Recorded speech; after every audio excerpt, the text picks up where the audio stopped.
ራዳ ፓርክና ወዳጅነት ፓርክ መካከል አፓርትመንቶች እንዲሁም ለንግድ ተመራጭ በሆነው በመሃል ተክለ ሃይማኖት የንግድ ሱቆችን ይዘንሎት መተናል። ቤተ መንግስት አቅራቢያ አራዳ ፓርክ ፊት ለፊት ከ30% እውነተኛ ቅናሽ ጋር በካሬ በ73500 ብር ብቻ ከባለ 1 እስከ ባለ 3 መኝታ አፓርትመንቶችን ከሜሪትስ ፕሮፐርቲ ይዘንሎት ቀርበናል። በጥሬ ገንዘብ ለሚከፍሉ 30% ቅናሽ የተደረገባቸውን ባለ 1 መኝታ በ3.6 ሚሊዮን ብር አጠቃላይ ክፍያ፣ ባለ 2 መኝታ በ6.9 ሚሊዮን ብር አጠቃላይ ክፍያና ባለ 3 መኝታ በ9.5 ሚሊዮን ብር አጠቃላይ ክፍያ አቅርበንሎታል። እንዲሁም ከ10% ቅድመ ክፍያ ጀምሮ በ3 ዓመት የግንባታ ሂደት እየከፈሉ የቤት ባለቤት ይሆኑ። በዚህ የመኖሪያ መንደር ውስጥ መዋኛ ገንዳ፣ ጂምናዚየም፣ ደረጃውን የጠበቁ ሰፋፊ ሊፍቶች፣ ምቹና በቂ መኪና ማቆሚያ ቦታዎች፣ ዘመናዊ የደረቅ ቆሻሻ ማስወገጃ፣ አውቶማቲክ ጄኔሬተር የተገጠመለት የከርሰ ምድር ውሃና ለተለያዩ አገልግሎት የሚውል ሰገነትም በአንድ አካቷል። እንዲሁም በመሃል ተክለ ሃይማኖት ከአንድ ሳምንት ባልበለጠ ጊዜ የምናወጣቸው የንግድ ሱቆችን ቀድመው ለመመዝገብ ከታች ባለው ስልክ ይደውሎ። ሜሪትስ ፕሮፐርቲ አራዳ ፓርክና እያወዛገበ ያለው ውሳኔ በዛሬው ዕለት የፌዴሬሽን ምክር ቤት እና የምርጫ ቦርድ ውሳኔ የሚዲያ ምህዳሩን በእጅጉ ተቆጣጥሮታል። ብዙ ነገሮች እየተነሱ እንደሆነ አይቻለሁ። ውሳኔው በፕሪቶሪያው ስምምነት ውስጥ አወዛጋቢ ቦታዎች በሚል የተቀመጡ አካባቢዎች ላይ ምርጫ ለማካሄድ የተወሰነ መሆኑን የሚያሳይ ነው። ብዙ ስለሰማችሁ እንዲህ ነው የሚለውን ነገር በጣም አሳጥሬ ያነሳለሁ። ምናልባት አዲስ የሆናችሁ ሰዎች ካላችሁ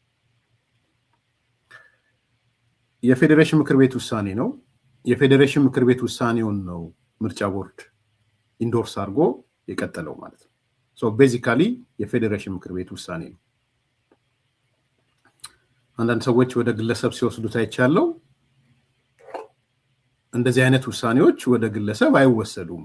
በነገራችን ላይ ኦፍኮርስ ቁልፍ ሚና ይኖራቸዋል አጀንዳውን በማቅረብ እና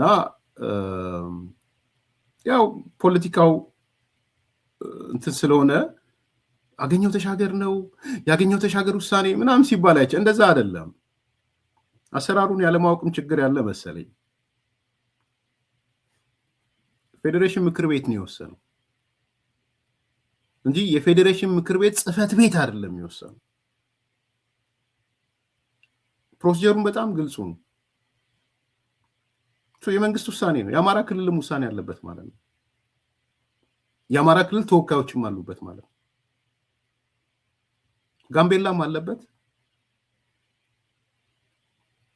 ሲዳማም አለበት፣ ምዕራብ ኢትዮጵያም አለበት፣ መሀል ኢትዮጵያም አለበት።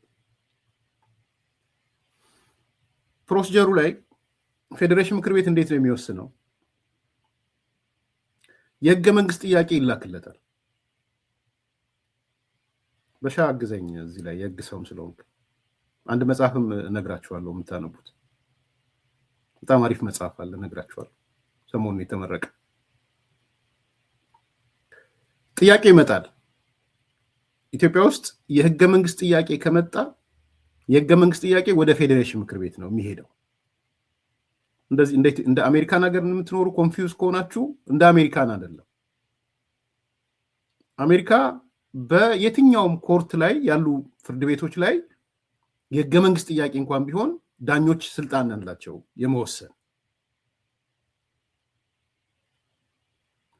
ኢትዮጵያ ግን እንደሱ አይደለም። ተቋማት ሊሆኑ ይችላሉ፣ ግለሰቦች ሊሆኑ ይችላሉ፣ ቡድኖች ሊሆኑ ይችላሉ፣ የፖለቲካ ፓርቲዎች ሊሆኑ ይችላሉ፣ ማንም ሊሆን ይችላል። የህገ መንግስት ትርጉም እፈልጋለሁ፣ የህገ መንግስት ውሳኔ እፈልጋለሁ ሲል ለማን ያቀርባል? ለፌዴሬሽን ምክር ቤት ጽህፈት ቤቱ ያቀርባል። ጽህፈት ቤቱ ያንን ጥያቄ ይዝና የህገ መንግስቱ የፌዴሬሽን ምክር ቤት ስያሜ ያላቸው አካላት 9 አባላት ያሉት ወይ ምናምን አባላት ያሉት ምክር ሐሳብ ይዞ የሚመጡ አሉ። እነዚህ በህግ የተማሩ የህግ ምሩቆች ማለት ነው። ውሳኔ አይደለም መስጠት የሚችሉት፣ ለፌዴሬሽን ምክር ቤቱ የውሳኔ ሐሳብ ነው ይዘው የሚመጡት። በማስር ነው ያሉት፣ በፌዴሬሽን ምክር ቤት ስር ነው ያሉት።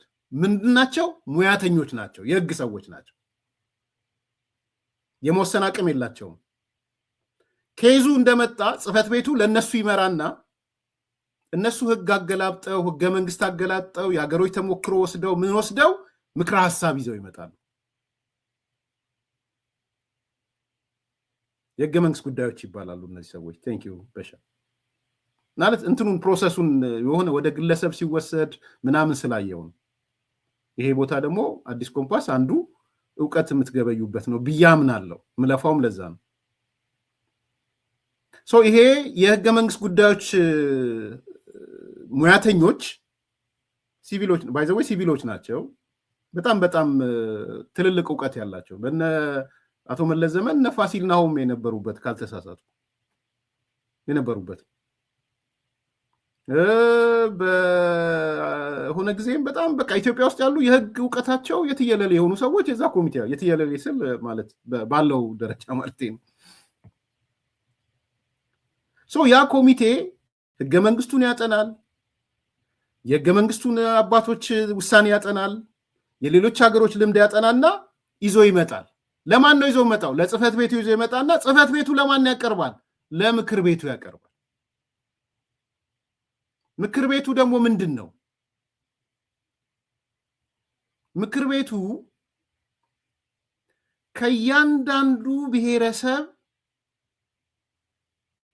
አንዳንድ ሰው ይመደባል። ከእያንዳንዱ ብሔረሰብ ኢትዮጵያ ውስጥ ስንት አለ ተብሎ ይጠበቃል? 85 ይሁን 83 ዋቴቨር ብቻ 83 ወይ 85 አንድ ሰው አላቸው።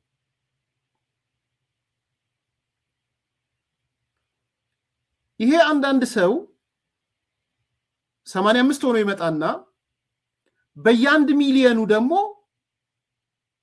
በየአንድ ሚሊዮኑ አንዳንድ ሰው ይጨመራል። ለምሳሌ ሲዳማ ህዝቡ 5 ሚሊዮን ከሆነ ፌዴሬሽን ምክር ቤት ላይ 6 ሰው አለው ማለት ነው። ጉራጌ 6 ሚሊዮን ቢሆን ወይ 5 ሚሊዮን ቢሆን 6 ሰው አለው ማለት ነው። የጉራጌን ማንነት የወከለ ማለት ነው።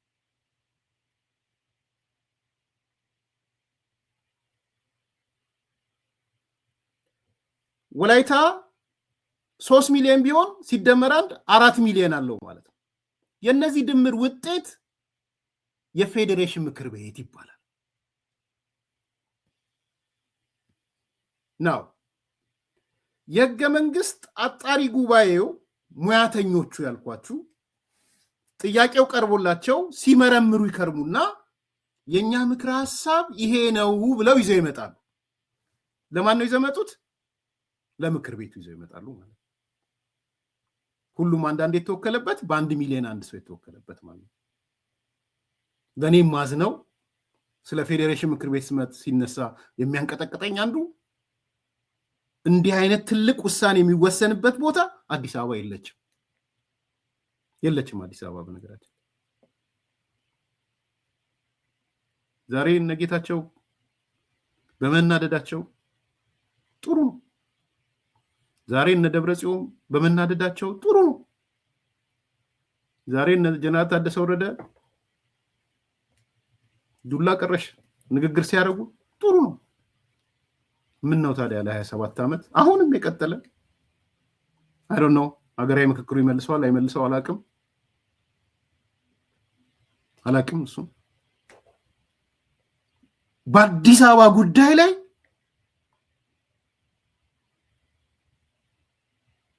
ሲወስኑ የአዲስ አበባ ሰው አልነበረም። አሁን የአዲስ አበባ ብሔር አይደለም አዲስ አበባ ብሔረሰብ አይደለም ምናምን የሚል ጥያቄ እንደሚነሳ አውቃለሁ። አይ ቲንክ ይሄ እኔ በጣም ያረጀ አስተሳሰብና ያረጀ መከራከሪያ ነው። ሌላ ነገር ውስጥ እንዳልገባ በንዴት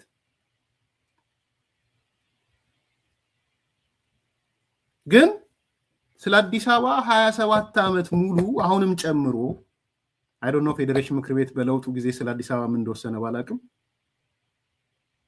የአዲስ አበባ ሰው በሌለበት ነበር የሚወሰንበት። ምክንያት ስትል እንደ አዲስ አበባ ማለት የሁሉም ብሔር ብሔረሰቦች ስለሆነ ሁሉም ብሔር ብሔረሰቦች ተወክለዋል፣ ራሱን ብሔር የሚባል የለውም ምናምን ምናምን ይሏቸዋል። ታዲያ ኦሮሚያ ላይ ሁሉም ብሔር ብሔረሰብ የለም እንዴ? ቤኒሻንጉል ጉሙዝ ሁሉም ብሔር ብሔረሰብ የለም? እኔ ኬዝ ይሄ ሌላ ስቶሪ ነው። በእርግጠኝነት እኔ እንደ ትልቅ ጥያቄም የሀገራዊ ምክክሩ ያነሳዋል ብዬም እዚህም ስብሰባ ላይ ስላነሳው እሱን በይደር እንያዝ። ወደ አጀንዳችን እንመለስ። ስቴፖቹን ግልጹ ነው። እዚህ ጋር ግለሰብ አይወስንም፣ ወደ ግለሰብ ተወስዶ ስላየው ነው። አይ አገኘው ተሻገር ጎንደሬ ነው፣ በጎንደሬ በመሆኑ ወሰነ የሚለየው ትንታኔ ሲሰጥበታል። ተውት፣ የጠቅላይ ሚኒስትሩና ኦህዴድ ወልቃይትን ወሰደ ምናምን የሚለውን ለጊዜው ይቆይ። እሱ ይቆይና አቶ አገኘው ተሻገር የፌዴሬሽን ምክር ቤት አፈጉባኤ ስለሆኑ በሳቸው እንዲህ አይነት ትልቅ ነገር የሚወሰን አይደለም ነው እያልኳቸው ያለው። ስለዚህ የሆነው ምንድን ነው? ጥያቄው ከምርጫ ቦርድ መጣ። ለማን? ለፌዴሬሽን ምክር ቤት አፈጉባኤ ወይም ለፌዴሬሽን ጽህፈት ቤቱ ለማሰጠው ለህገ መንግስት አጣሪ ቡድን ኢቭን ጸጋዬ ራርሳ ነበርኩበት ሲል ሰምቻለሁ ልበል ነው ጆሮዬ ላይ እንደ ታምቡር ቱ ብሎብኝ ይሆን አላውቅም። ግን ህገ መንግስት አጣሪ ነበረበት ወይም ስልጠና ሰጧቸው ምናምን ሲል የሰማው ይመስለኛል። ህገ መንግስት አጣሪው ምሁራን፣ የህግ ምሁራኖች ናቸው። የመጣውን ጥያቄ ያጠኑና ፕሮፖዛል ይዘው ይመጣሉ። ለማን ነው ፕሮፖዛል ይዘው የሚመጡት? ለምክር ቤቱ። ምክር ቤቱ ማን ነው? ከእያንዳንዱ ብሔር አንዳንድ የተወከለበት በ1 ሚሊዮን ተጨማሪ አንድ ሰው የተጨመረበት ይሆናል ማለት ነው። 100 ምናምን ሰው ያለበት ምክር ቤት ማለት ነው። እዛ ላይ በአብላጫ ይወሰን።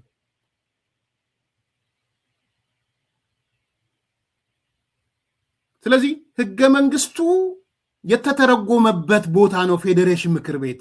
ይሄ ውሳኔ ፌዴሬሽን ምክር ቤቱ ከቀረበለት የውሳኔ ሐሳብ ተነስቶ የወሰኑት ነው። ታንክ ዩ በሻ። ያያችሁ አንዳንዴ መኮራባችሁ እኮ በዚህ ነው። በሻ የህግ ሰው ነው። በነገራችን ላይ እናወራለን ሌላ ጊዜ። ቆይ ጋብዝህና ነገሮች ኮንፊውዝ ከሆኑ እናወራለን። ጥያቄዎችንም ስለላክልኝ እናወራለን። የሚመች ቦታ ሲሆን ለሚ ነው። ዛሬ ልጨርስና ሌላ ቀን። የህገ መንግስት አጣሪ ጉባኤው ሰብሳቢ የፌዴራል ጠቅላይ ፍርድ ቤት ፕሬዝዳንት ናቸው። የምሁርነትና የእንትኑን ሌቭል እንድታውቁት ማለት ነው። ጠቅላይ ፍርድ ቤት ፕሬዝዳንቱ ደግሞ በሜሪት ነው ያላቸው። ኦፍኮርስ ሹመት ነው። ሹመትም ቢሆን ግን ፍጹም ገለልተኛ ተደርገው የሚቆጠሩ ሰው ናቸው። ኢንዲፔንደንት ነው። ስለዚህ አሰራሩ ልክ ነው ልክ አይደለም ምናምን እያልኳቸው አይደለም። ስቴፖቹን ነው እየነገርኳቸው ያለሁት። የግለሰብ አቋም ተደርጎ ሲወሰድ ስላየው ነው። የጠቅላይ ሚኒስትሩ አቋም ነው፣ የማነው ስሙ ያገኘው ተሻገር አቋም ነው ሲባል ሰማል። ተጽዕኖ የላቸውም እያልኩ አይደለም። ግልጹ ነው። ህወሓት ኬሪያ ኢብራሂምን ዝም ብሎ አላስቀመጣት። እሷ ትናገር፣ ኮንፌስ የምታረግ ከሆነ ግላይሷን ታውርድ። አሁን በጣም ስለማከብራት ያለችበት ቁመና ደስ ስለሚለኝ። ህወሓት ግን እንቅ አርጎ ፌዴሬሽን ምክር ቤትን የያዘበት ምክንያት ለኬሪያ ሰጥቷት ጥያቄው ለአጣሪ ኮሚሽኑም እንዳይላክ ለምትኑም እንዳይቀርብ ታደርጋለች። አላረኩም ካለች ወጣ ትናገር። እንትን የላቸውም እያልኩ አይደለም። አቶ አገኘው ተሻገር ወይም ድሮ ኬሪያ ትርጉም የሌላት ሰው ናት እያልኩ አይደለም። አጀንዳውን ለአጣሪ ጉባኤው ለመስጠት እዛ ቦታ መቀመጥ አለባት። ስለዚህ አቶ አገኘው አንድ ፕሪቪሌጅ አንድ እንትን ሰርቶ ሊሆን ይችላል። ኢሚዲየትሊ የጥያቄ ከምርጫ ቦርድ ሲመጣለት ወይም ከሌላ አካል ሲመጣለት በፍጥነት ለአጣሪ ጉባኤው ልከውት ይሆናል። እንደው ለማስታወሻ እንዲረዳችሁ እነ ወይዘሮ ኬሪያ ፌዴሬሽን ምክር ቤት እያሉ እነ ኮሎኔል ደመቀ ዘውዱ እኮ በተደጋጋሚ ጊዜ እኮ መጥተዋል። ታስረዋል እኮ ታውቃላችኋል። መንገድ ላይ ታስረዋል። ፌዴሬሽን ምክር ቤት ግን ጥያቄውን ይዞ ለማን አላቀረበም? ለአጣሪ ጉባኤው አላቀረበም። ኢቭን ትግራይም ሲሄዱ አንቀበልም አሏቸው። ቢኮዝ ከክልሉ ይነሳ ስለሚ ከክልሉ እምቢ ካለህ ነው ወደ ፌዴሬሽን የምትመጣው። አሁን ምናልባት አቶ አገኘሁ ተሻገርን የምንወቅሰው ከሆነ እንኳን የምንወቅሰው በምንድን ነው? ጉዳዩን በፍጥነት ለአጣሪ ጉባኤ መምራቱ ላይ ነው ልንወቅሰው የምንችለው። ወቀሳም ከሆነ አላውቅም።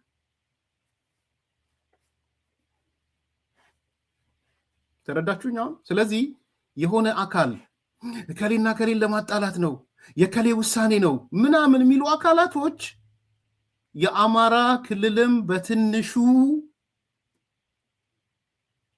በዚህ ውሳኔ ላይ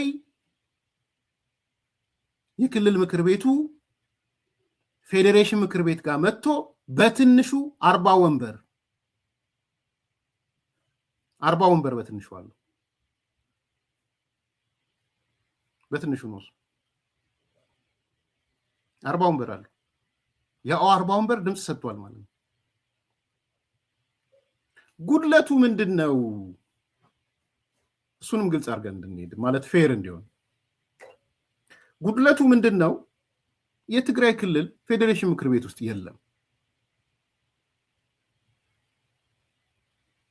የለም ፌዴሬሽን ምክር ቤት ውስጥ። እሱ ትልቁ ችግር እሱ ነው። ቢያንስ 7 አባላት ያሉት የፌዴሬሽን ምክር ቤት መኖር አለበት። ለዚህ ነው እኔ ሙሉ በሙሉ ልብ ለመቀበል ይህን ውሳኔ የሚቸግረኝ ኤንድ የነጌታቸውን ጥያቄ ውድቅ ማድረግ የሚቸግረኝ የትግራይ ፖለቲካ ሊቃንን ጥያቄ የሚቸግረኝ ፌዴሬሽን ምክር ቤት ውስጥ ወንበር የላቸው። በሌሉበት ነው የተወሰነው። አዲስ አበባ ለ27 ዓመት በሌለባት ሲወሰን እንደነበረው ሁሉ ህገ መንግስቱ ይጠበቅ የሚል የጊዜ አስተዳደሩ መግለጫ አይቻለሁ። ህገ መንግስቱ ይጠበቅ ይላል። ልክ ነበረ። ግን የሌለንበት አዲስ አበባ ብዙ ውሳኔ ተወስኖብናል። አሁን ሌጂቲሜት የሚመስለኝ እኔ ነጌታቸውም መደመጥ አለባቸው ብዬ የማስበው ወኪል የላቸውም። ብራ መብረቁ ውሳኔ ነው የሆነባቸው። አልመከሩም፣ አልዘከሩም። ምርጫ ቦርድ ፌዴሬሽን ምክር ቤት የላከልኝ ነው ብሎ ሲል በአንድ በኩል ማህበራዊ መሰረት አላቸው፣ በሌላ በኩል አወዛጋቢ ቢባልም እነሱ አወዛጋቢ ብለው አምኑ ተቀብለውት ሊሆን ይችላል ነጌታቸው ሲፈርሙ ሄደው ደቡብ አፍሪካ። ነገር ግን ስቲል ያ ቦታ የትግራይ ነው ብለው ነው የሚያምኑት። የፌዴሬሽን ምክር ቤት ውይይት ላይና ንግግር ላይ የሉም፣ አልተወከሉም። ስለዚህ ዛሬ መጥተው ተቃውሞ ቢያሰሙ እኔ ቡራ ክረዩ አይደለም፣ በጣም ይቅርታ አድርጉልኝ አይደለም። እንደዚህ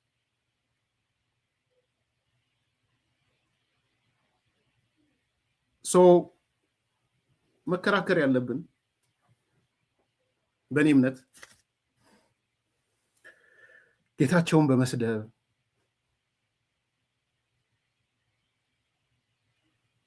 የትግራይ ድርጅቶችን በመስደብ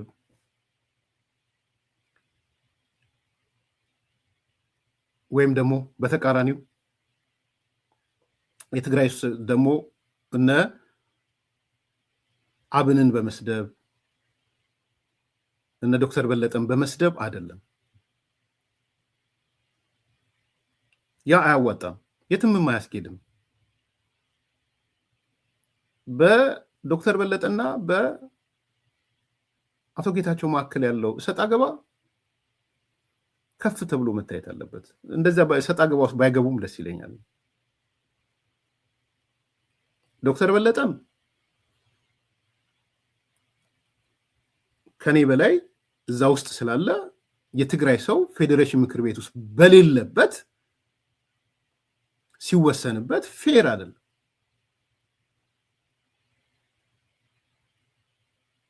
ፌር አይደለም።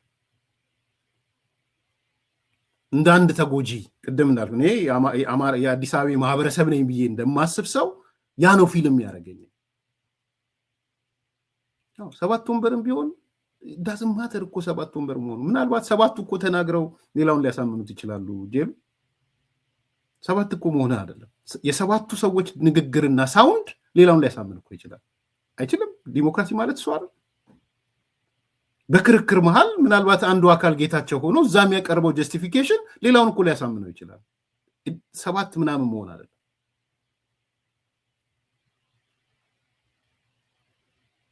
ስለዚህ የለውም በሌለውበት ነው ማህበረሰብ የለም ብሎ ሲልህ ምንድን ነው የምታደርገው? ይሄ አንደኛው አንግል ነው። ሁለተኛው አንግል ደግሞ ኦኬ ያ ህዝብ ያለ ምርጫ ይኑር ወይ ደግሞ ሁለተኛው ጥያቄ ነው። ቀጥሎ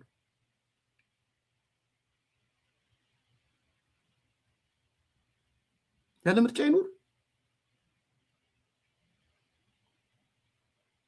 ባይ ዘ ዌይ ከዛ አካባቢ ሰው የሚመረጥ ፓርላማ መጥቶ ሲገባ ብዙ ሰው ኮንፊውዝ ሲሆን ያለው ፓርላማ ሲገባ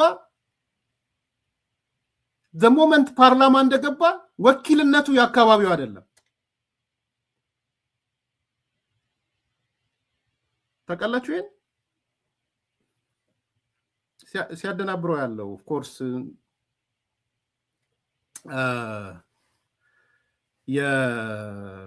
የመረጠን ህዝብ ምናምን የሚባል ነገር እንዳለ አውቃለሁ። ግን ህገ መንግስቱ ምን እንደመሰለ የሚለው ህገ መንግስቱ የሚለው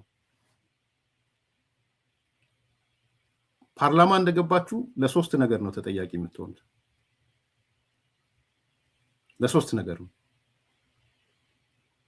ነምበር 1 ለህገ መንግስቱ፣ ሁለተኛ ለህሊናችሁ፣ ሶስተኛ ለህዝብ ነው የሚለው።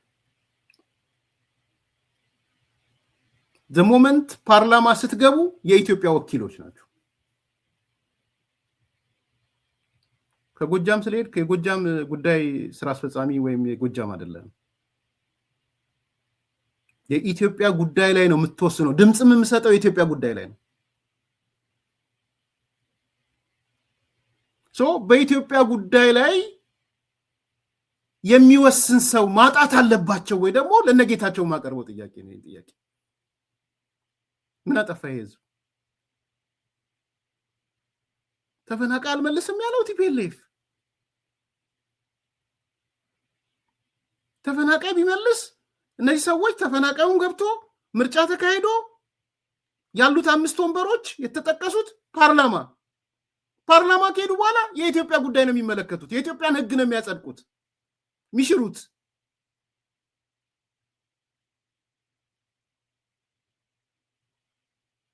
ስለዚህ የአካባቢው ሰዎች የመምረጥና የመመረጥ መብታቸው ደግሞ መጠበቅ አለበት። ህገ መንግስታዊ ነው፣ አይከለክልም። ፕሪቶሪያ ስምምነት እንደውም ህገ መንግስታዊ ነው። እዛ አካባቢ ምርጫ አይካሄድም ምናምን ብሎ ፕሪቶሪያ አላስቀመጠም። አስቀምጧል? አይካሄድም በፍጹም ምርጫ የሚል ነገር አለው? የለም። የዛ አካባቢ ማህበረሰብ ተወክሎ ፓርላማ መግባት ይፈልጋል። የኢትዮጵያ ጉዳይ ላይ የሚቀጥሉት 5 ዓመታት መወሰን ይፈልጋል።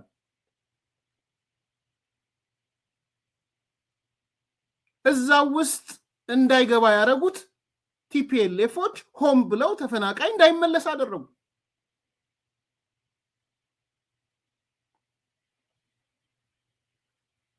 እነሱ ሆም ብለው እንዳይመለስ ባደረጉበት ይሄ ህዝብ መቀጣት አለበት ወይ ነው ቀጥሎ የሚመጣው ጥያቄ። ይሄ ለነጌታቸው ለትግራይ ሊቃን ማቀርበው ጥያቄ። ተፈናቃይ ተመልሶ እቅድ ወጣ። ስንት ጊዜ በፌዴራል እቅድ ወጣ፣ በምን እቅድ ወጣ፣ ምን ተባለ? ማን ነው እንቅፋት የሆነው ተፈናቃይ እንዳይመለስ ያደርገው?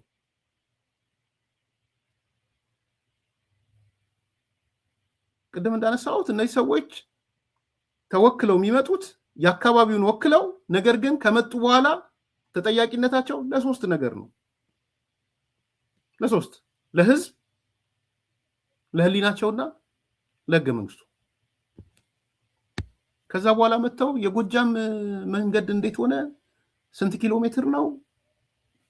የወልቃይት መንገድ ስንት ነው? ምን አይችሉም። እንደሱ በፍጹም አይችሉም። የኢትዮጵያ ጉዳይ ነው የሚያገባቸው። የኢትዮጵያ ጉዳይ ላይ ልወክለው የምፈልገው ሰው አለኝ ሲል አይኖርህም፣ አትችልም፣ ፕሪቶሪያ አይፈቅድም። ፕሪቶሪያም አልተባለም። ፎርዛት ማተር ጌታቸው ፕሪቶሪያ የሚልም አልመሰለኝም። ነጌታቸው እውቀቱ ስላለው። ስለዚህ በሁለቱም መንገድ ያለውን ነገር እንዴት እናጣጥመው የሚለውን በደንብ መነጋገር ያስፈልጋል። በዛ በኩል ቅድም ያልኳችሁ ነው በነጌታቸው በኩል፣ በዚህ በኩል ደግሞ ከህዝብ አንጻር እየተነሳ ያለው።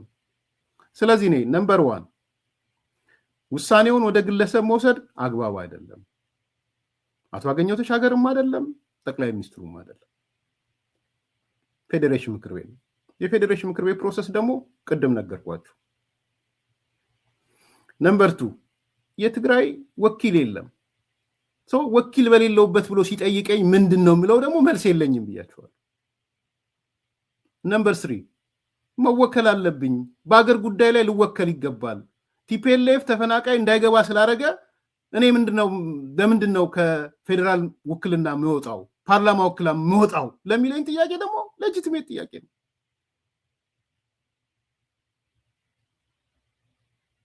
እነዚህ 3 ነገሮች ከግምት ውስጥ መግባት አለበት ለምንነጋገረው ነገር።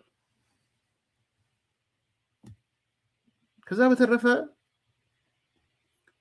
አንዳንድ ቦታ ትንሽ እንደው በጣም ደስ የማይል ነገር ያየሁት እንዳንሳ፣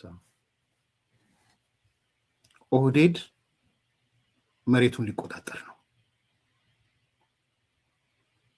የኦህዴድ ኃይል የአማራም አይሉም አንዳንዶቹ፣ ትግራይ ከሆኑ የትግራይ መሬትን ሊቆጣጠር ነው ይላሉ። አማራ እንኳን ብዙ አላለም እውነት ለመናገር። ምን ማለት ነው? ማን ነው ኦህዴድ? ፌዴሬሽን ምክር ቤት ነው ኦህዴድ? የፌዴሬሽን ምክር ቤት ውሳኔ ነው? ምርጫ ቦርድ ነው ኦህዴድ? ለምንድን ነው ኦህዴድ የምትለው ቃል በርዕስ ደረጃ በመወያያ ደረጃ ለምን መጣች?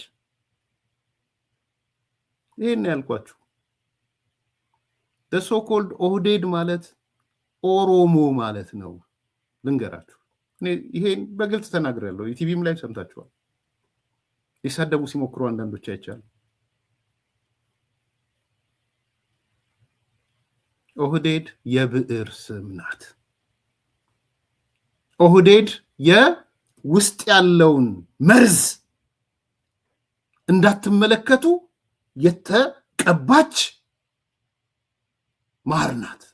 ውስጡን ብትከፍቱት መርዝ ነው። ማን ነው ኦህዴድ?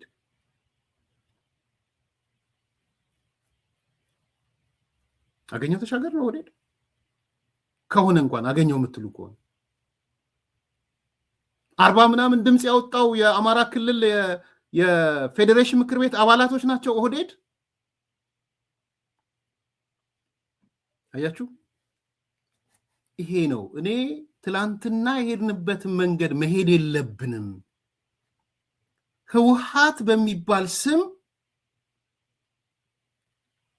ህወሓት በሚል ከላይ ማር የለበሰ በውስጥ ስትገቡ ግን የትግራይ ህዝብ ታርጌት ያደረገ የዲያስፖራ ፖለቲካ ነበር። የዲያስፖራ ሳይሆን አገር ቤት በዋናነት ግን እኔ የተቃውሞ ፖለቲካ ዲያስፖራን ስለማውቀው አንዳንዶች መጥተው አሁን ዳግማዊ የሚባል ድጋሚ መጥቶ በጅምላ ኤርሚያስ ዲያስፖራ ምናምን እኔ ዲያስፖራ ፖለቲካ ነው ያልኩት።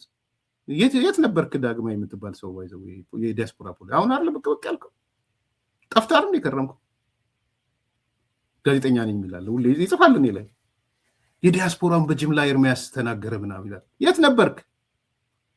አሁን አይደል ብቅ ብቅ ያልከው? ሰው የዲያስፖራ ፖለቲካ ኮሩ ነው ያልኩት እኔ አስኳሉ።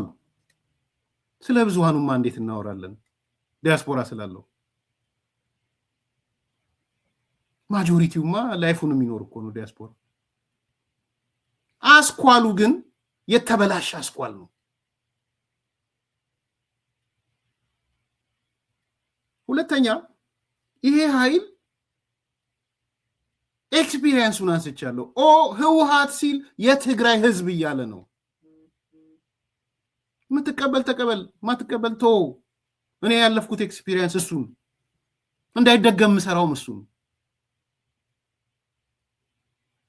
ዛሬም የኦህዴድ የትግራይ መሬት ሊወስድ ፕሮጀክት ተደርጎ ምናምን ሲባልልህ የኦሮሞ ኤሊት የኦሮሞ ልሂቅ እየተባለልህ ነው።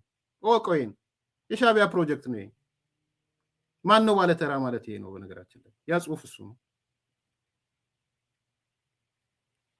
ቴንክ ዩ። በተለያየ መንገድ ትሰሙታላችሁ። የሻቢያ ፕሮጀክት ነው ኦህዴድ የምትለው ቃል። ምን ነው አንዳንድ የትግራይ ሊቆኖች ያኔ ልክ ነህ ኦህዴድ እየተባለ መባል አልነበረበትም ለምን አላችሁ? ዛሬ ለምን እዛ ውስጥ ገባችሁ? ለእኔ እኮ በግልጽ ብላችሁኛል። አቶ አሉላ ሰለሞን ይቺ ነገር አደገኛ ልትሆን ትችላለች። ትላንትና በትግራይ በህወሓት እየተባለ በትግራይ ስም ይሄ ነገር አደገኛ አላልክም? በጆሮዬ ሰምቻለሁ። አመት ይለፈው ምናምን። ዛሬ እንደዚህ ሲጻፍ ግን ኦህዴድ ሊወስደው ነው የትግራይ መሬት ሲባል ስቶፕ፣ አደገኛ ነው ይሄ። ቢኮዝ የታቀደ ነገር አለ። የኦሮሞ ህዝብ ላይ የታቀደ ነገር አለ። ስለዚህ ነገሩን የጦስ ዶሮ ለመስጠት ለማላከክ ሌላው ላይ ሲኬድ ነው ያየሁት።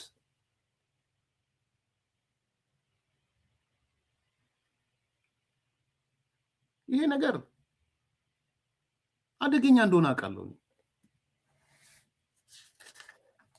ከባድ በጣም ከባድ ነገር ነው። በኋላ መፍትሄ ላይ ይመጣሉ። ይሄ ነገር ሲመዘዝ ከባድ እንደሚሆን አውቃለሁ። እሱን ከግምት ከተቱልኝ። ነገር ግን ወስደህ ከኦህዴድ ከሆነ ማህበረሰብ ጋር ልታጣብቀው ስሞ ነገ ደግሞ ትሰድበኛለህ፣ ትወጣለህ።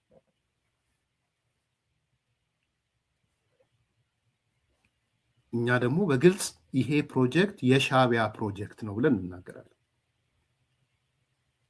ትላንት ምን ነው እንደሱ ከሆነ እኮ ቆይ ልጠይቃችሁ፣ እነዚህ ኦህዴድ የምትሉ የትግራይ ልጆች ኢሳያስ ጌም ኦቨር ወያኔ ሲል ለምንድን ነው ጌም ኦቨር የትግራይ አለ ያላችሁት? ለምን ፌስ ቫልዩ ለምን አልተቀበላችሁትም? ኢሳያስ ጌም ኦቨር የትግራይ ህዝብ ብሎ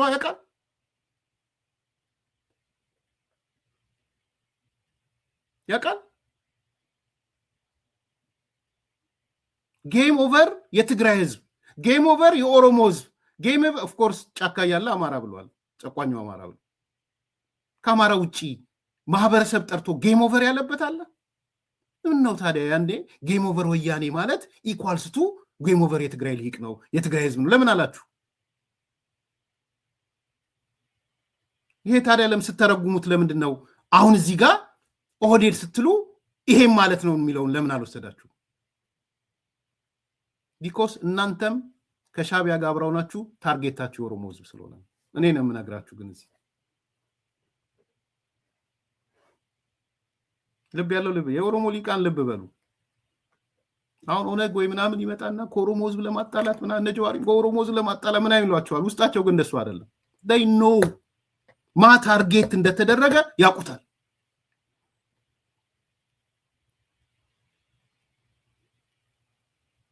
አንደኛው ይሄ ነው። ሁለተኛ እስቲ እናንተ መፍትሄ የምትሉትን ለምን አታመጡ? ኦህዴድ ጋር ምናምን ከምትሉ የትግራይ ልሂቃን ሚዲያ የተቆጣጠራችሁ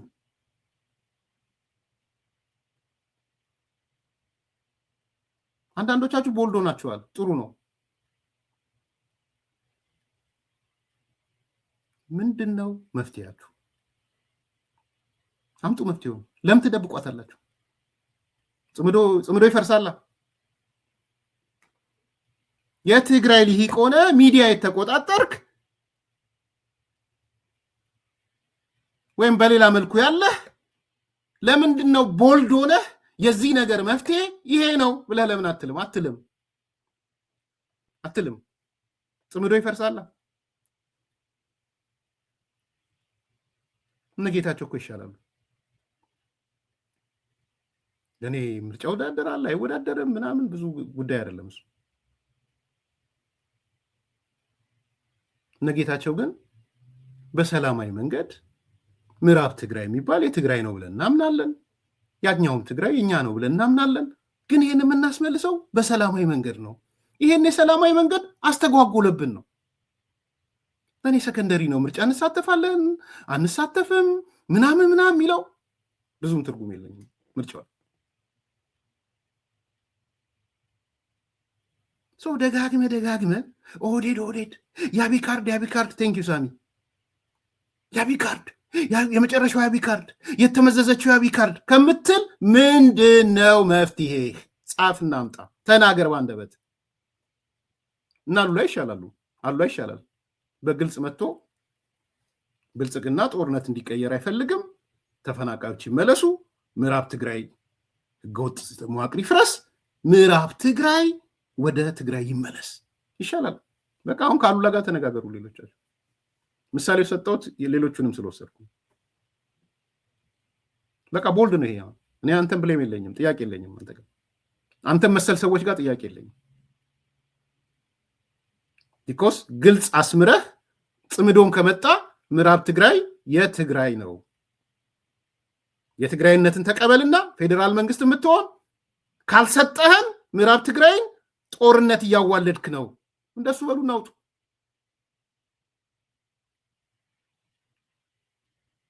እዚህ ጋር ያንተ መፍትሄ አምጣ ስትባል ትደብቅና መፍትሄን እሺ ስትለው የጠቅላይ የአቢ ካርድ የኦህዴድ ካርድ ትላለህ።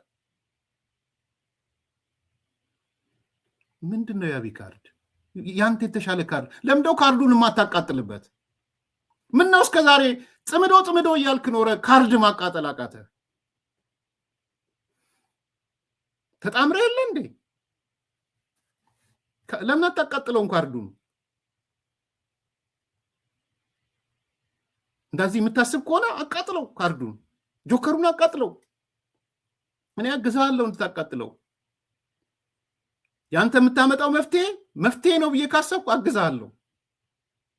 እድሜ ልክህን ግን የአቢ ካርድ ኦህዴድ ብለህ አታላዝኝ። ጥያቄው መፍትሄው ምንድን ነው ሲባል የኔ መፍትሄ ይሄ ነው ፔሬድ። ከዛ ያንተ መፍትሄ ሌላኛው አካል ደግሞ የሚያመጣው መፍትሄ ፌዴራል መንግስቱ የሚያመጣው መፍትሄ ቁጭ ታደርገዋለህ ጠረጴዛ ላይ። ከዛ ህዝብ ይወስናል። እኔ እውነት የምር ልንገራችሁ፣ አብይ ይባላል አይደል? ጠቅላይ ሚኒስትሩ በግልጽ መፍትሄ የሚለውን ነገር ክሊር ግልጽ በማያሻማ መንገድ አስቀምጧል። እኔ ብሌም አላደርገውም ጠቅላይ ሚኒስትሩ።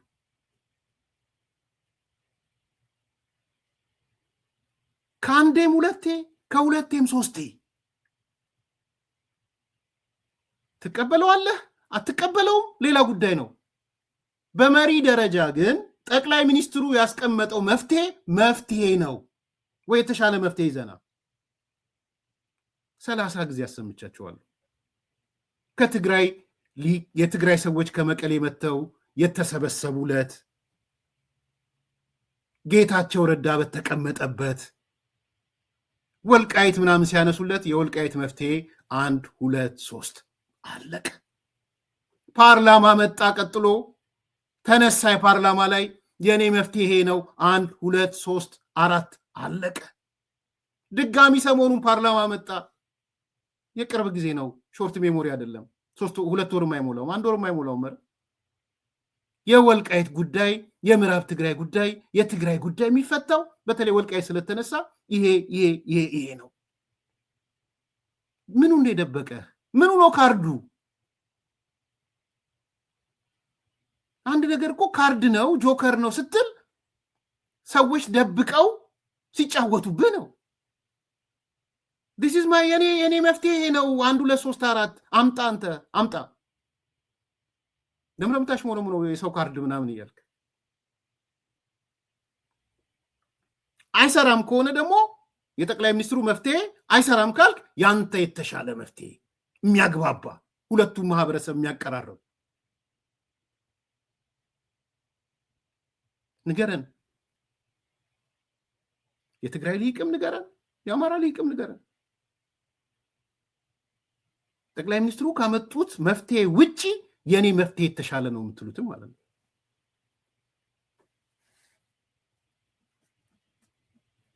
ስለዚህ እኔ የጆከርነት ጥያቄ የኦህዴድነት ጥያቄ መሸፈኛ ነው። ምንድነው መሸፈኛ? አንደኛ የኦሮሞ ህዝብን ታርጌት ያደረገ መሸፈኛ ነው። ሁለተኛ እነሱ መፍትሄ ስለሌላቸው ወይም መፍትሄውን ቢናገሩ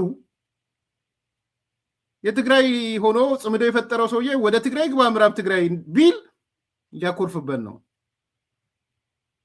ከዚህ ጋር ነው እንደ የምትሰራው ይላል። የአማራው ደግሞ ከዚህ ጋር ነው እንደ የሰራው ያለሁት። ሰምታችሁታል። ጓድቋቅ የትግራይ የምትባሉ ሰዎች ይሄ ወልቃይት ምናምን የምትሉትን ካላቆማችሁ ይሄ የደረቃችሁ ናችሁ ነው ብሎ ነው የጻፈላቸው እኮ አቶ ቋቅ። የኔ ወንድም ፈትለወርቅ ሰሞኑን የሞት ሽረት ጉዳይ ነው ያለችው። ጀነራል ማን ነው የሚባለው? የሞት ሽረት ጉዳይ ነው። ወይ መኖር ነው ወይ መሞት ነው። አንተ ይሄን መስማት አትፈልግም። ቢኮዝ አንተ የምትፈልገው የሆነች ነገር እንደ በማስቲካም ይሁን በምራቅ ተጣብቃ ወደ ፌደራል መንግስት ወደ አብይ ምናምን ትለምት። እነሱ እንደዛ አይደሉም። በዛ አከብራቸዋለሁ። በነገራችን አቋማቸውን ፍላጎታቸውን ደብቀው አቁ እዛ አካባቢ ያሉት ትግራይ ያሉት አስኳሉ በፍጹም ደብቀው አቁ። ትፈጥራለህ ከኔ ጋር ጽምዶዋ። እንግዲያውስ ወልቃይትን አምነህ ምዕራብ ትግራይን አምነህ ሌላውንም አምነህ ነው ጽምዶ የምትፈጥረው። ነገ ስልጣን ብንይዝም ታስረክበኛለህ። እንዳንተ አይልመጠመጥም። ስለዚህ መፍትሄ የምትሉትን ሌላው ላይ ከመለደፍ ያንተን መፍትሄ አምጣ። ለንገምግመው ያንተን መፍትሄ ኢንክሉዲንግ እነ ጌታቸው ረዳ ነው እየጠየቅኩ ያለሁት። እኔ የእነሱን ትግል ደግፋለሁ እንደምታውቁት። በዚህ ጉዳይ ላይ ሲመጣ ያለኝ አቋም ኢንዲፈረንት እንደሆነም ብዙ ጊዜ ተናግሬያለሁ። እመጣለሁ መፍትሄ ላይ እኔ የሚታየኝ መፍትሄ ግን ሪሊ ለሰጥቶ መቀበል ፈቃደኝነት አለ ወይ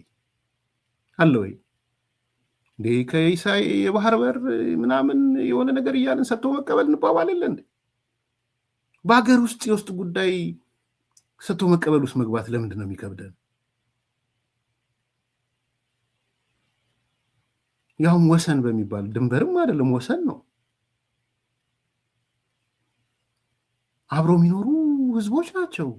ተዋልደው ተጋብተው የሚኖሩ ህዝቦች ናቸው። ታዲያ ምንድን ነው የሚያስሮጠን? ኤርትራ፣ ሶማሌላንድ፣ ሶማሊያ እያልን ሰጥቶ መቀበል የምንለው እዚህ ሰጥቶ መቀበል ውስጥ አልገቡ። ሪሊ እነጌታቸው ሰጥቶ መቀበል ታስባላችሁ ወይ? እነጻድቃን ሰጥቶ መቀበል ታስባላችሁ ወይ? በስፔሲፊክ በዚህ ጉዳይ ላይ ዝም ብሎ በሰላማዊ መንገድ ብቻ እንቀበለዋለን ነው ብላችሁ የምታስቡት ወይስ ሰጥቶ መቀበል ውስጥ አላችሁ? የዛ ማህበረሰብ ጥያቄ መፍታት ትፈልጋላችሁ? ለምሳሌ ማንነት ጥያቄ አለ። መፍታት ትፈልጋላችሁ ወይ? እውቅና ትሰጣላችሁ ወይ? ሰው የታክቲክ ነው ወይ ልዩነታችሁ ከነ ጌታችሁ ከነ ደብረጽዮን ጋር? እንደዛ እኮ እንዲታሰብ አንዳንድ እንዲያደርጉ የታክቲክ ነው ልዩነታቸው እንዲባል እኮ ነው የሚያደርገው። እርግጠኛ ነኝ የታክቲክ አይደለም ልዩነታቸው። ምን ልስጥ ምን ልቀበል? ምንድነው ጥያቄው? የማንነት ጥያቄ አለ። እውቅና ስጡኝ እያለ ነው። ሪዘንትመንት አለ። ታውቃላችሁ ወይ?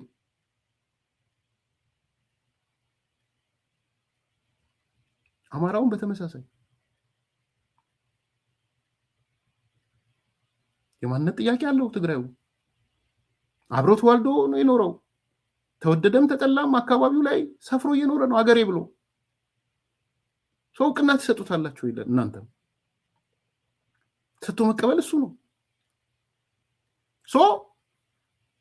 መፍትሄ የሚባለው ነገር ትንሽ አርዝማችሁ ብታስቡት ከፕሪቶሪያ ስምምነትም ከህገ መንግስትም በላይ ሄዶ ማሰብ ጥሩ ነው ብዬ ነው የማስበው። የጠቅላይ ሚኒስትሩ እንደተጠበቀው ነው።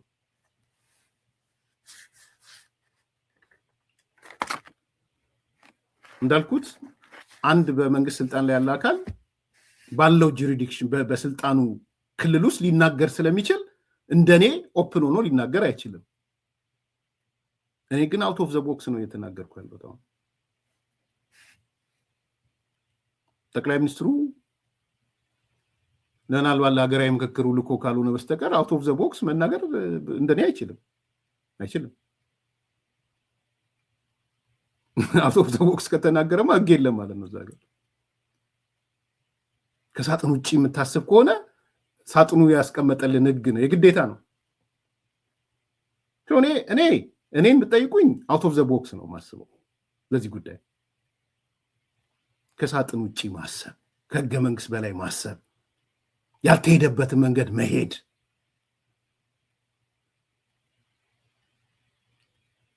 ለምሳሌ ዝም ብዬ አድማሳይ ከማደርገው እኔ ቁጭ ብዬ አሁን ሳስበው ምናልባት ሀገራዊ ምክክሩ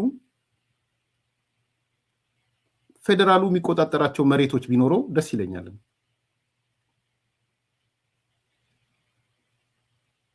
ምሳሌ ነው የሰጡት፣ ሌላ እብደት እንዳያመጣብኝ። ፌዴራል መንግስቱ ስል ደግሞ ወልቃይት ብቻ አይደለም እያልኩ ያለሁት። ፌዴራል መንግስቱ አዲስ አበባን ባለቤት እንደሆነው በህግ ባይሆንም ድሬዳዋንም ባለቤት እንደሆነው በኢትዮጵያ ውስጥ ያሉትን ይገባኛል ጥያቄ የተነሳባቸውን ቦታዎች ባለቤት ቢሆን ደስ ይለኛል። ለፌዴራል መንግስቱ ቢሰጡ አውት ኦፍ ዘ ቦክስ ነው። ባይዘው የሆነ ጅል እንዳታደርጉኝ። ነገ ሊሰራ ይችላል፣ ሩቅ ሊሆን ይችላል። አሁን የምናገር በሶማሌ ክልልና በኦሮሚያ ክልል መካከል ይገባኛል ጥያቄ አለ። ከተማ ነገሩን፣ ከተማዋ ትልቅ ከተማ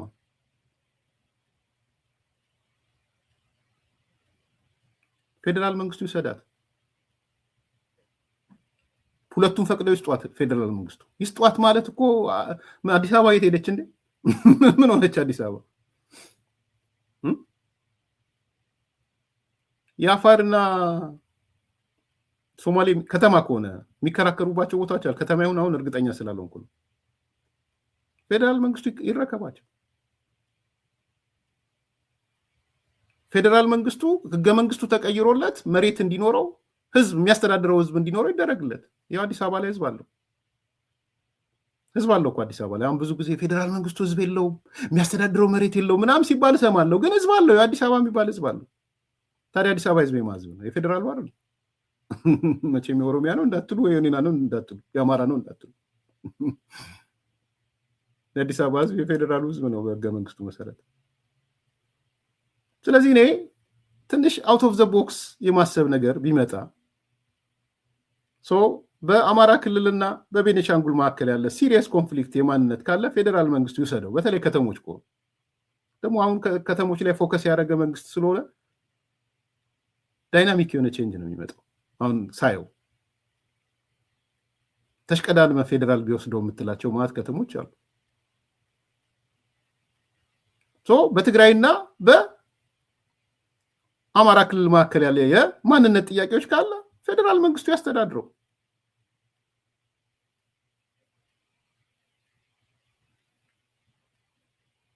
ሴም ስቶሪ ሌሎቹም ጋር። ምክንያቱም በአንድ ሀገር ውስጥ እስካለን ድረስ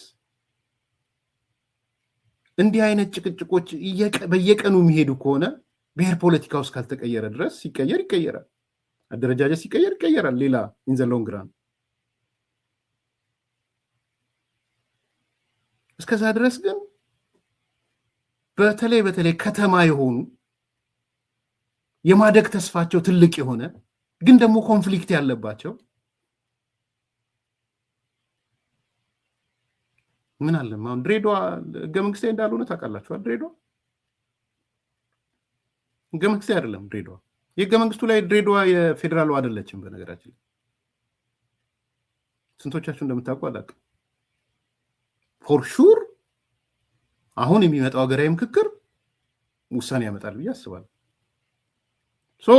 ሶማሌውም ከሚጨቃጨቅ ኦሮሞም ከሚጨቃጨቅ አንድ ሀገር እስከኖርን ድረስ ፌደራል መንግስቱ ኮንትሮል የሚያደርጋት የሚያስተዳድራት አይነት አውት ኦፍ ዘ ቦክስ። ይሄን ግን ጠቅላይ ሚኒስትሩ ሊናገር አይችልም። ባይዘው እኔ ስልጣን አለኝ ይሄን የምናገር የመንግስት ኃላፊነት ውስጥም አይደለም ያለሁት። ለዚህ ነው ነገሮችን ከሳጥን ውጪ ማሰብን እስቲ እንየው ምለው። ለዛ ነው አንድ ቀን ይሄን ቢናገር አገር ይቀጣጠላል። ፓርላማ ላይ ወጥቶ ጠቅላይ ሚኒስትሩ አሁን ይሄን ቢል በስማም ይቀጣጠላል። ወይም የሆነ የመንግስት ኃላፊ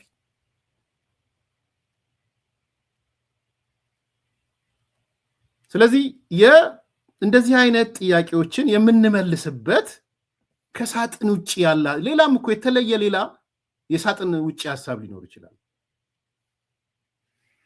ማያ መነጽራችንን እናስተካክለው ነው እያልኩ ያለሁት። የምንመለከትበትን መነጽር።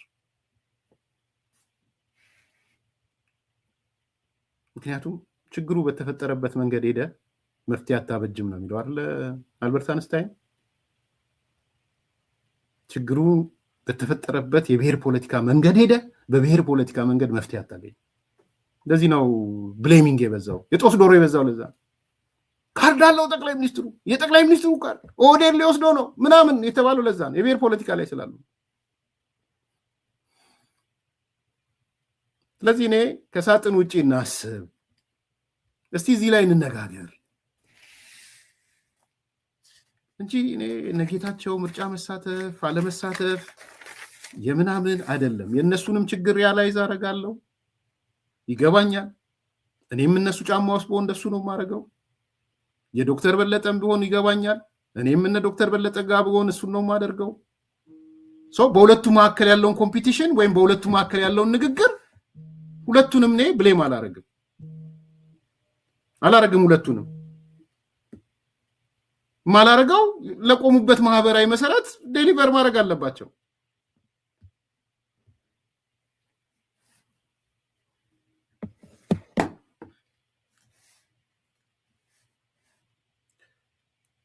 ውሳኔው አካባቢ ለአማራ ክልል ናቸው አይልም። በውሳኔ መሰረት ምርጫ ተደረገ ዘንድ ለምክር ቤቱ በአንቀጽ 54 ይወከላሉ።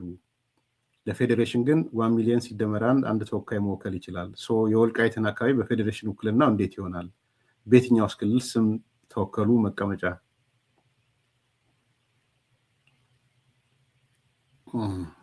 ጥሩ ጥያቄ ነው። በውሳኔ መሰረት ምርጫ ተደረገ ዘንድ ለምክር ቤቱ በአንቀጽ 54 ይወከላሉ። ለፌዴሬሽን ግን አንድ ተወካይ መወከል ይችላል። የወልቃይት አካባቢ በፌዴሬሽን ውክልና እንዴት ይሆናል? በየትኛውስ ክልል ስም ተወክሎ መቀመጫ ይዛል?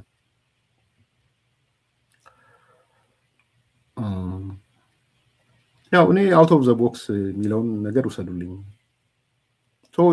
እንዲህ አይነት ነገር ብናስብ የሚል ጥያቄ መልስ ካላችሁ ላኩልኝ እና ምርጥ ከሆነ እቀበላለሁ፣ ፍትህን ጨምሮ ማለት። አውት ኦፍ ዘ ቦክስ ስታስብ ሊሚት የለህም። በነገራችን ምንም አይነት የሚገድብ ህገ መንግስት ምናምን አዋጆች ምናምን አትልም። ትልቁ ስፔስ እሱ ነው። የመንግስት ባለስልጣናት የሌላቸው ጉልበት፣ እኔ እናንተን የመሰሉ ሰዎች ግን ያለን ጉልበት እሱ ነው።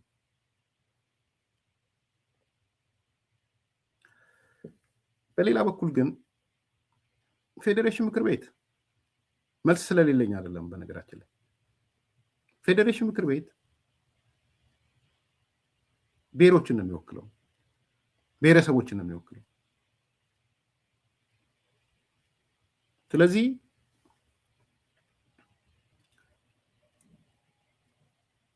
ወልቃይት ውስጥ 2 ሚሊዮን አማራ ቢኖር ሶስት የአማራ ተወካይ ይኖራል ማለት ነው።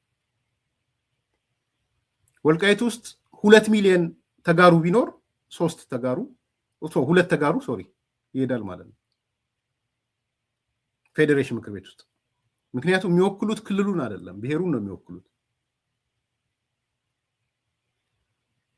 ለምሳሌ ደቡብ ክልል እንደ ክልል ነበር አይደል? ትልቅ ወንበር የያዘው ቬቶ ሳይሆን አብላጫ ድምጽ ባለው የፌዴሬሽን ምክር ቤት ድምጽን በድምጽ አብላጫ በ50 ፕላስ ነበረ ታውቁ ከሆነ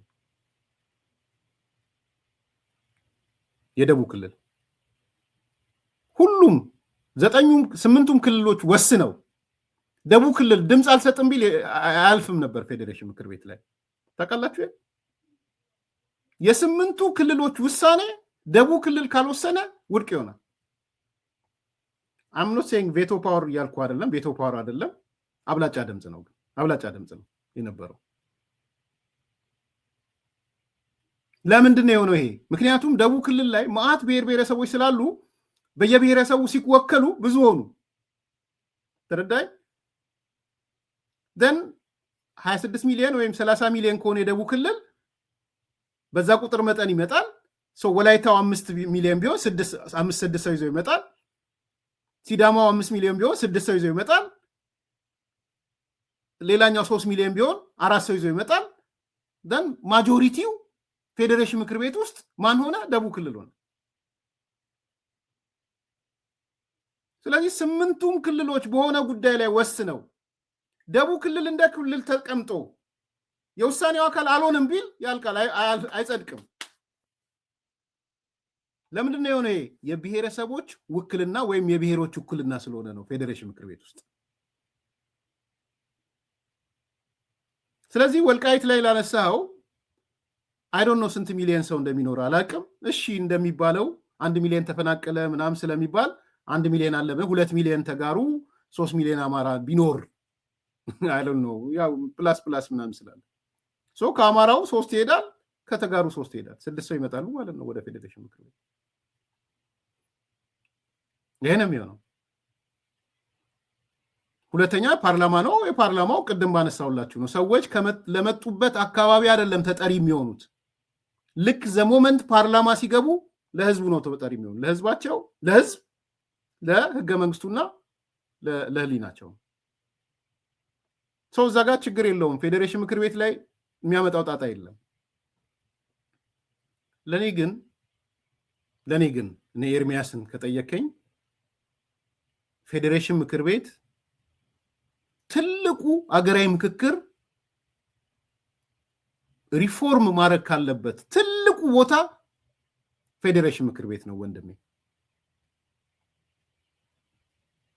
ሰዎች እኔ ዲያስፖራ ስመጣ ብዙ ስለ ፌዴሬሽን ምክር ቤት ራሱ ምን እንደሆነ እውነቴን ነው ለማጋነን አይደለም ስላስተዋልኩት ነው። ምናልባት ብዙ ዕውቀት ጨምሬያለሁ ብዬ የማስበው አንዱ ምኮራው ዲያስፖራ ላይ ኤቭሪባዲ ፌዴሬሽን ምክር ቤት ብሎ ማውራት ጀመረ። ቫልዩ አዳርጌያለሁ። በጣም በኩራት ነው የምናገረው። በመጽሐፌም ላይ ብቻ ሳይሆን በእያንዳንዱ ዲስከሽኔ ምንድነው ፌዴሬሽን ምክር ቤት ፕሮፌሰር ዶክተር ሆኖ ፌዴሬሽን ምክር ቤት ምን እንደሆነ ማአት ነበር። እድሜ ልኩን የተቃዋሚ መሪ ነው። ኢትዮጵያ ውስጥ በጣም ከባድ ተቋም ፌዴሬሽን ምክር ቤት ልንገራችሁ። በጣም ከባድ ተቋም። ህገ መንግስት ይተረጉማል። በክልሎች መካከል ግጭት ካለ እሱ ነው የሚዳኘው። በጀት የሚደለድለው ድጎማ የሚደለድለው እሱ ነው። ተመልከቱ ምን አይነት ትልቅ ስልጣን እንዳለው ማለት ነው። የቲፒኤልኤፎች ውጤት ነው። ዛሬ የሚያለቃቅሱት እነሱ ናቸው። እንደዛ ፈጥረውት ሄዱት። የነሱ ደጋፊዎች እንኳን ተው አይሰራም ነፍሱን ይማረው የአዲስ አበባ ዩኒቨርሲቲ ማን ነው የፈላስፋው ፕሬዚዳንት የነበረው ሰው ተው። ገና ከአሜሪካ ሲሄድ ጽሁፍ ሰነዱን አንብቤዋለሁ። ሰነዱን እንድሪያስ እሸቴ ተው፣ ልክ አይደለም፣ የራሱን የቻለ ህገ መንግስት ፍርድ ቤት ይኑር፣ እንደ ጀርመን እንሁን ሲላቸው ነው ያሉት። አይቻልም። ምንድነው ምናምን አራውንድ ካማራውንድ እንደሚባለው ማለት ነው። ጎዛ አራውንድ እንደሚባለው ምን የአማርኛ ማባባል አለ አይደል? እንደሱ ነው የሆነባቸው። መክሯቸዋል። ከአሜሪካ የሄዱ ሰዎች መክረዋቸዋል። ምክረ ሐሳብ አንሰማም አሉ። ዛሬም መንግስት እንዲሰማ ነው የምጮኸው እኔ። መንግስት እንደ መንግስት ምንም ማድረግ አይችልም። ሀገራዊ ምክክሩ ግን ማድረግ ይችላል። እነ ፕሮፌሰር እንድሪያስ ሌሎቹ እኔ ሰነዱን የፌዴሬሽን ምክር ቤት ባይዘዌ እድል ያላችሁ ሂዱና አንብቡት። የእንድሪያስ ዶክመንት አለ። ትልቅ ስልጣን የያዘው ፌዴሬሽን ምክር ቤት ቢያንስ ህገ መንግስት የመተርጎም ስራው መቀነስ አለበት። አንዲት ተረታለች። ይሄ የቃል ኪዳን ሰነድ ነው። የቃል ኪዳን ሰነድ በሆነበት ለተራው ፍርድ ቤት እንዴት ይሄዳል? ዳኞቹ እንዴት ይታመናሉ? አሲፍ ፌዴሬሽን ምክር ቤት የተመረጡ ሰዎች የሚታመኑ ሆነው አሲፍ ግን 5 ዓመት 6 ዓመት ቀጥቅጦ ህግ የተማረው ግን አይታመንም። ህግ የተማረውም እኮ 5ኛ ዓመት ላይ በሻ ካልተሳሳትኩ እጃችሁን አውጥታችሁ ቃል ኪዳን እናንተ አይደለ እኛም ራሳችን ይላል እንዴ አይደለም? የህግ ሰው የሜዲካል ሰው ሌሎቻችንም እኮ ለተማርንበት ነገር ቃል እንገባለን ብለን እኮ ቃል ኪዳን አለን እኮ። ባችለር ዲግሪ ላይ ቃል ኪዳን፣ ማስተርስም ላይ ቃል ኪዳን አለ። ኢየሱስ አይታመንም። ህግ የተማሩ ሰዎች አይታመኑም። የቀበሌ የክልል መስተዳድር ሊቀመንበር ምናምኖች ፕሬዚዳንቶች ግን ይታመናሉ። ምን አይነት ሎጂክ ነው? ተው የተባሉት እሱ ነው። ዛሬ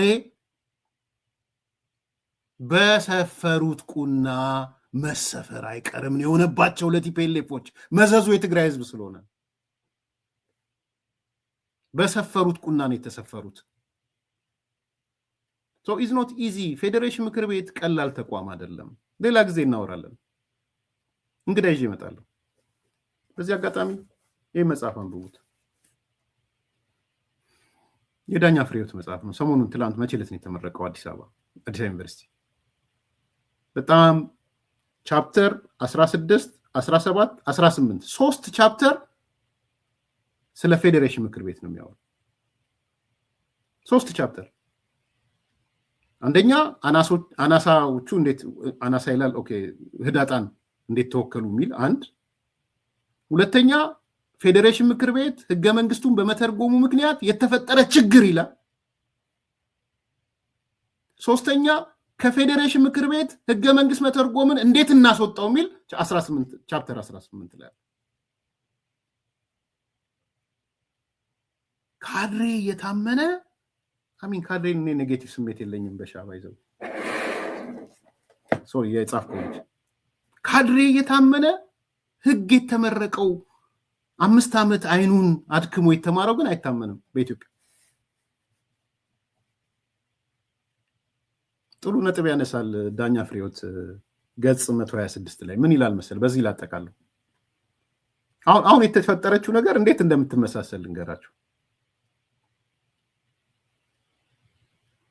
ምርጫ ቦርድ ጥያቄውን ላከ አይደል ለፌዴሬሽን ምክር ቤት። ፌዴሬሽን ምክር ቤት ባጣሪ ምናምን አረገና ውሳኔውን የወሰነው ማን ነው? ፌዴሬሽን ምክር ቤት ነው። ፌዴሬሽን ምክር ቤት የወሰነውን ውሳኔ እነ ጌታቸው ረዳ ስህተት ነው ብለው መጡ አይደል? መንግስት የወሰነው ውሳኔ ስህተት ከሆነ መንግስት ተመልሶ እንዴት ነው የሚመለከተው?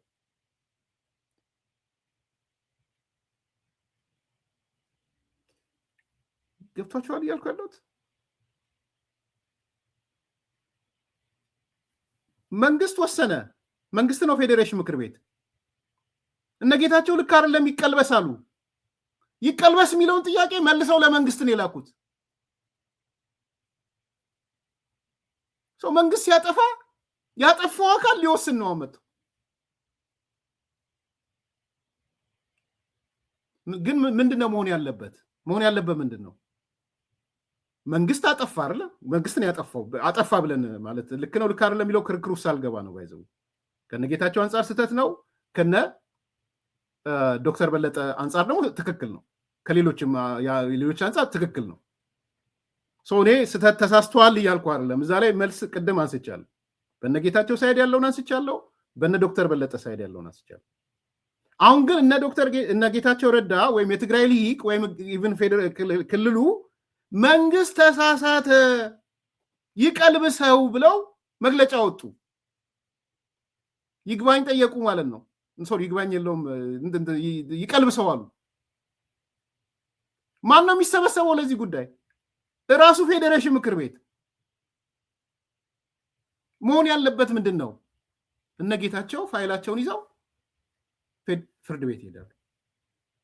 መሆን ያለበት ነገ ከነገ ወዲያ መስተካከል ያለበት አገራዊ ምክክሩ ትልቅ አደራ ያለበት።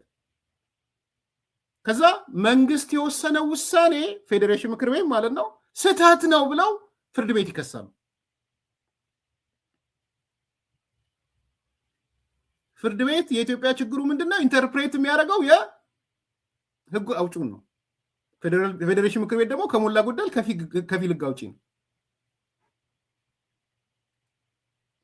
ስለዚህ ነገ ከነገ ወዲያ መስተካከል ያለበት ፌዴሬሽን ምክር ቤት የሚባል ከወሳኝነት ወጥቶ የህገ መንግስት አጀንዳ በፍርድ ቤቶች እንዲወሰን ማለት ነው። የኔ መፍትሄ እሱ ነው።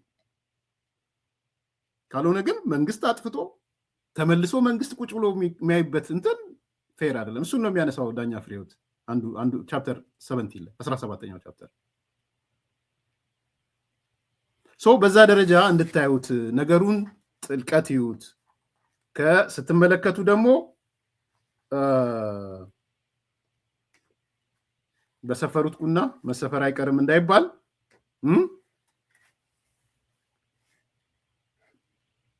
የምንሰፈርበትን ነገር አውት ኦፍ ዘ ቦክስ ከሳጥን ውጪ እናምጣውና እንነጋገር። ዝርዝር ጉዳዩን ዳኛ ፍሬህይወት ሲመለስ ተስፋ አደርጋለሁ ተነጋግረናልም። ቡክ ሳይኒንግ እንዳለው ነግሮኛል። ያኔ በደንብ እንነጋገር። ፌዴሬሽን ምክር ቤት እንነጋገርበታል። ሲሪየስሊ እንትኑን እንትናሉ ተዋቀሱ እንዲሆኑ ጌታቸውን ሚኒስትር ነው ማነው ስሙ ዶክተር በለጠ እንዲህ ነው እርስ በራስ አለ እንዲህ የትግራይ ኃይሎች ወደ አንድ ተሰባሰቡ በዚህ ጉዳይ ምናምን እሱን ብዙ ዋጋ አትስጡት። አንደኛ ጤናማ ነው። ለኔ በደብረጽዮን በጌታቸው ረዳና በዶክተር በለጠ መካከል ያየሁት ግጭት ጤናማ ነው፣ መኖር ያለበት። በፊት የማይፈቀድ ከለውጡ በፊት አይፈቀድም ነበር። ወይ ጌታቸው ይታሰራል ወይ በለጠ ይታሰራል፣ ዲፔንድ ኦን የቆመበት ቦታ ማለት ነው። አሁን ግን ሁለቱም በሚኒስትርነት አሉ። ቢግ ቼንጅ። የሀሳብ ፍጭቱን እንትን አትበሉት፣ አትኮንኑት። ተጨፋጨፉ እንዴት በአንድ ተቋም ውስጥ ሆኖ ምናምን ኢትስ ጉድ። ይሄ መቀጠል ነው ያለበት። ነገ ከነገ ወዲያ ነገ በፋይናንስ ሚኒስትሩና በሆነ አካል በቆሙበት ሊጣሉ ይችላሉ። ማበረታታት ነው ያለብን።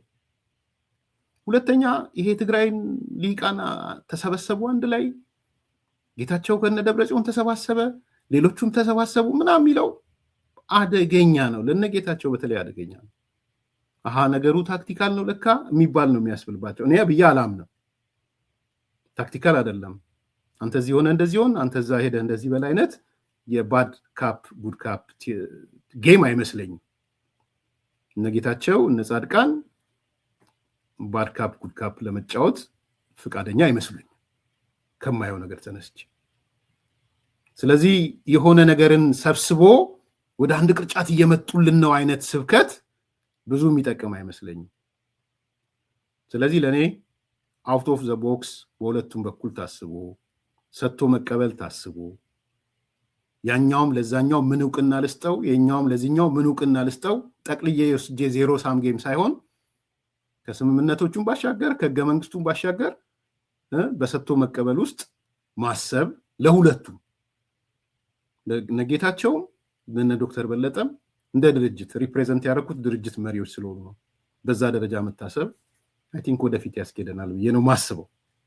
በተረፈ ኦህዴድ የወሰደው የአብይ አህመድ ቀይ ካርድ ምናምን የሚባለውን ግን እዛ ኋላ ኪሳችሁ ክተቱ። ነምበር 1 ጠቅላይ ሚኒስትሩ በግልጽ 1 2 3 4 ብለው መፍትሄ ያስቀምጠዋል። ሰው ካርድ ሲደብቅ ነው መፍትሄ ያላስቀምጠው የምትለው። ነምበር 2 ኦህዴድ ምን አጣና ነው እናንተ ጋር የሚመጣው? እዛ ጸብ ያለበት ኦህዴድ የሚባል ካለም እውነት ለመናገር ካለም ምን አጥቶ ነው? ባህሪያዊስ ነው ወይ? እንደው አንዳንዴ መናገር ተገቢ ሊሆን ይችላል። ባህሪያዊ ነው። አሁን የኦሮሞ ሊቃን ሌላ ቦታ አማራ ክልል፣ ትግራይ ክልል ሄደው ኢንቨስት አድርገው አይታችኋል? ዛሬ ልክ ላይሆን ይችላል፣ ነገ ኢንቨስት ማድረግ አለባቸው። ግን ባህሪያዊም አይደለም የምታወሩት ነገር። አንዳንዴ ጥሩም ስላልሆነ እንደው መናገርም ስለሚያስፈልግ ማለት ነው። በዛ ደረጃ ይዩት። ላይክ አድርጉ፣ ሰብስክራይብ አድርጉ፣ ሼር አድርጉ። መልካም ቀን። አራዳ ፓርክና ወዳጅነት ፓርክ መካከል አፓርትመንቶች እንዲሁም ለንግድ ተመራጭ በሆነው በመሃል ተክለ ሃይማኖት የንግድ ሱቆችን ይዘንሎት መተናል። ቤተ መንግስት አቅራቢያ አራዳ ፓርክ ፊት ለፊት ከ30% እውነተኛ ቅናሽ ጋር በካሬ በ73500 ብር ብቻ ከባለ 1 እስከ ባለ 3 መኝታ አፓርትመንቶችን ከሜሪትስ ፕሮፐርቲ ይዘንሎት ቀርበናል። በጥሬ ገንዘብ ለሚከፍሉ 30% ቅናሽ የተደረገባቸውን ባለ 1 መኝታ በ3.6 ሚሊዮን ብር አጠቃላይ ክፍያ፣ ባለ 2 መኝታ በ6.9 ሚሊዮን ብር አጠቃላይ ክፍያና ባለ 3 መኝታ በ9.5 ሚሊዮን ብር አጠቃላይ ክፍያ አቅርበንሎታል። እንዲሁም ከ10% ቅድመ ክፍያ ጀምሮ በ3 ዓመት የግንባታ ሂደት እየከፈሉ የቤት ባለቤት ይሆኑ። በዚህ የመኖሪያ መንደር ውስጥ መዋኛ ገንዳ፣ ጂምናዚየም፣ ደረጃውን የጠበቁ ሰፋፊ ሊፍቶች፣ ምቹና በቂ መኪና ማቆሚያ ቦታዎች፣ ዘመናዊ የደረቅ ቆሻሻ ማስወገጃ፣ አውቶማቲክ ጄኔሬተር የተገጠመለት የከርሰ ምድር ውሃና ለተለያዩ አገልግሎት የሚውል ሰገነትም በአንድ አካቷል። እንዲሁም በመሃል ተክለ ሃይማኖት ከአንድ ሳምንት ባልበለጠ ጊዜ የምናወጣቸው የንግድ ሱቆችን ቀድመው ለመመዝገብ ከታች ባለው ስልክ ይደውሎ። ሜሪትስ ፕሮፐርቲ አራዳ ፓርክና